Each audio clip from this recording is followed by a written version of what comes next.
adaptive music teacher, and I want to help you better meet the needs of your students with autism and other disabilities. Today we're going to talk about choice boards and choice cards, what they are, how to use them for access and inclusion in your elementary music classroom, and how to find them or create them yourself for your favorite music class activities. Before I started specializing in adaptive music education, I was a building-based elementary music teacher for 15 years. When I started working primarily with sub-separate special education classrooms of students with very high support needs, I realized that a lot of my favorite activities that were also favorite activities of students in my inclusion classes really weren't accessible to students with higher support needs. My colleague Jen Cass, who is my co-presenter when we do professional development, she's a music therapist, and she taught me about using choice boards in order to help students, prompt them and support them in participating in communicating their ideas. A choice board is an activity-specific pictorial menu of options that a student could choose from to support the activity that the class is doing. A lot of my favorite music class activities are song-based. I just love songs. I think that they are great for representing culture, that they are things that kids can own and sort of remember, and if they're able to sing, they can reproduce them outside of music class.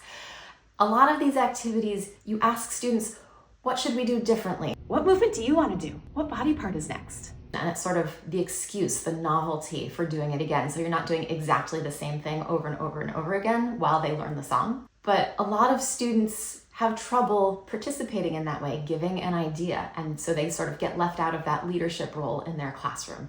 So choice boards are helpful both in sub-separate classes and in inclusion classes, because when you ask a student for the idea, they don't need to communicate with mouth words. They don't need to think of original ideas, and it gives them sort of support if they are having anxiety or slow processing around the demand of asking them to answer the question. So one of my favorite activities is asking students, what should we ride on next? Here's my transportation choice board. What do you want to ride on next? Do you want to ride on the airplane, tractor, race car, submarine, dump truck, train, bicycle, wagon, or rocket ship? Obviously, there are other things that a child might choose to ride on, but this is a pretty good selection right here. So I can hold it up to a student and they can just point to the one that they want. They don't have to think of their own original ideas. They don't need to be able to speak to communicate their idea. Choice boards work best when they're laminated for durability and portability. Some students aren't ready to use choice boards. The number of choices are overwhelming, or they simply haven't yet learned how to point to a choice on their choice board. Some kids also, they might have motor impairments that keep them from pointing to the choice board. In any of those situations, a really helpful alternative is to use choice cards. Same choices, but the kid can look at just two options. Do you want to ride on a rocket ship or a bicycle? Some kids might just reflexively grab at one of them, and then they've still made a choice and their decision gets to guide the class. Some kids will stare really intently at one of the options, and then I know that that's the thing that has captured their interest. And even if they are not, pointing at it or grabbing the card to clearly communicate this is what I want, I've already noticed their interest just by watching their eye gaze. That's also true if they don't have the physical capability of pointing. If they're a kid who will eventually learn to use choice cards and choice boards, once they've stared at their choice, I will touch the card to their hand and say, oh, you want to ride on a rocket ship. And by touching it to their hand, it helps them start to make the association of touch with choice making. There are lots of pre-existing choice boards available online. We have a few free ones available on our website, music-access.com. You can also go into Teachers Pay Teachers. You can also do a Google image search and say, Old MacDonald choice board, and see what you come up with.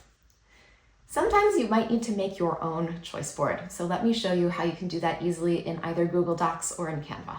Google Docs is one of my favorite tools to use. I'm going to create today a woodland creature choice board. I don't have this activity yet, but I might ask a student, what animal is playing in the woods?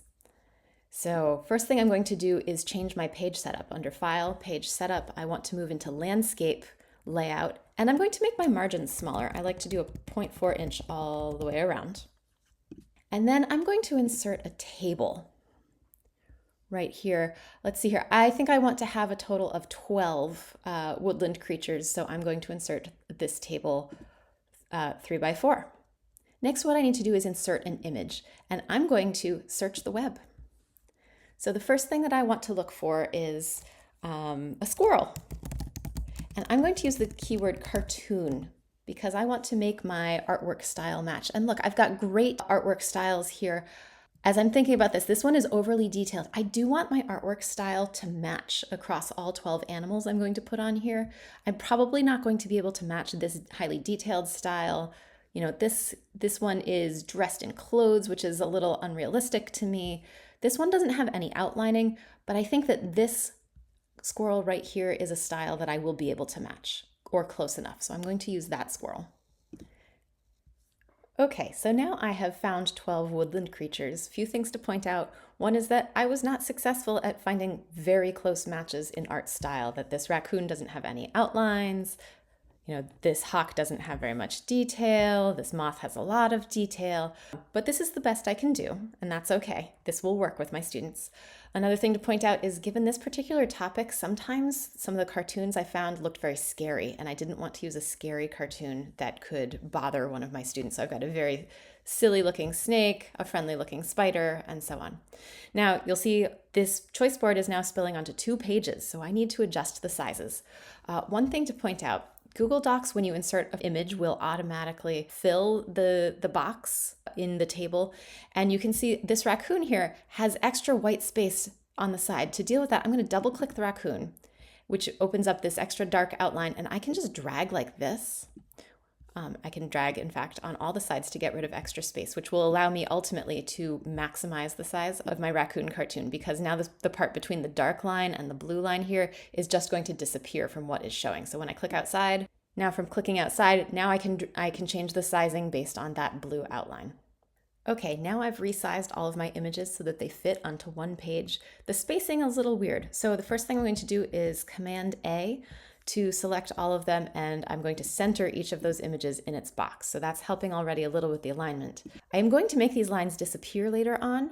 Right now, I want to do a little something about the vertical spacing. So for example, I think this moose is too close to the fox. I'm going to highlight it first and then press my left arrow. Ooh, there we go, my left arrow, and then my right arrow. And I can just hit enter to lower it a little bit.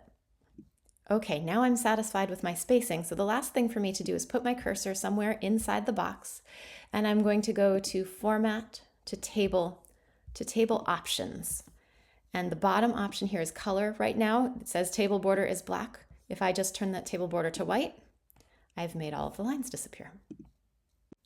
A lot of people love Canva for education for good reason, and if you're going to use Canva, they don't have a standard landscape option for a document. So you'll go to Create, and then down to the bottom to Custom Size. Before you put in a number, you go to the units and you change it to inches. And so the width, if it's on its side, will be 11 inches, and the height will be 8.5 inches. And then you create your new design.